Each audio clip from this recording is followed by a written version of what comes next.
Tom Clancy's The Division, a divide and fun. The Division tells a story about a smallpox pandemic that wreaks havoc on Black Friday. You're part of the Division, sent in by the US government to assist emergency responders and restore order. The game starts in Brooklyn but opens up when you enter Manhattan. This game is online only and is absolutely brutal. Probably one of the hardest, if not the hardest, third-person shooter I've ever played. If you're playing by yourself, you're not making it to the end unless you're a 360 no-scope MLG pro. I am not, so I teamed up with the squad the entire way. But this isn't your typical third-person shooter. There are no headshots, enemies have HP rather than just being vulnerable humans. They're armored up and bullet spongy. I didn't realize the type of game this was at first, so I felt frustrated, only to remind myself Borderlands is the same way. So this is more or less a third-person Borderlands with none of the color or humor. My love for the Division slowly grew on me, and I did eventually fall in love, but halfway through the game, my love evaporated. In the Division, you can explore the city of Manhattan either alone or with a crew of up to 4 players. There are 19 main story missions in this game that increasingly have a higher level requirement. Each mission will give you roughly 1 level, and you also gain XP from killing enemies, doing side missions, discovering new locations, and finding collectibles. And at first this feels great. You run down the street and run into an encounter and help whoever out and move on to the mission you were heading to. You gain your first 5 levels without even trying. Then you're doing mission after mission, killing these insanely tough enemies, picking up their dropped weapons, finding loot and armor, getting supplies to work on the different wings of your base to unlock new skills and abilities, assigning these abilities to your 2 and eventually 3 ability slots. It's so frustrating and so addictive at the same time, coming up with strategies with your teammates during tough sections, providing health, cover, and distraction. This is why it's important to play with others. On your own, you can't be revived. Enemies do take less damage, but it isn't worth being sent back to the checkpoint each time you die in an area of respawned enemies. You're heading into the dark zone to look for contaminated but more powerful loot, killing enemies and other players to increase your dark zone level to leave with better gear. And you're halfway through the game, you're level 13, the next mission's enemies are level 16, no big deal, you've got an awesome crew, you can handle anything.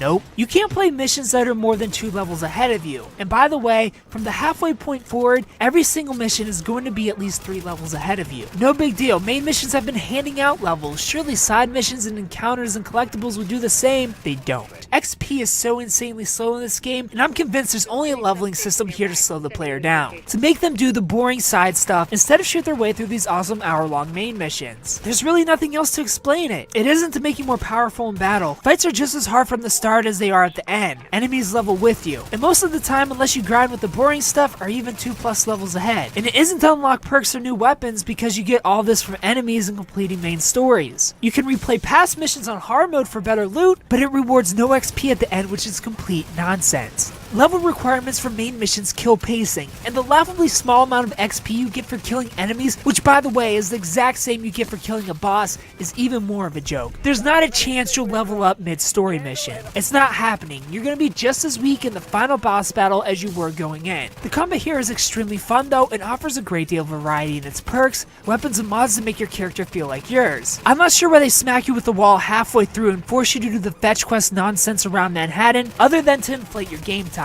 The Division takes some time to grow on you, and once it finally does, it turns into an unfun forced grind. But the first half of the game is a great challenge and a great deal of fun, especially if you're playing with friends.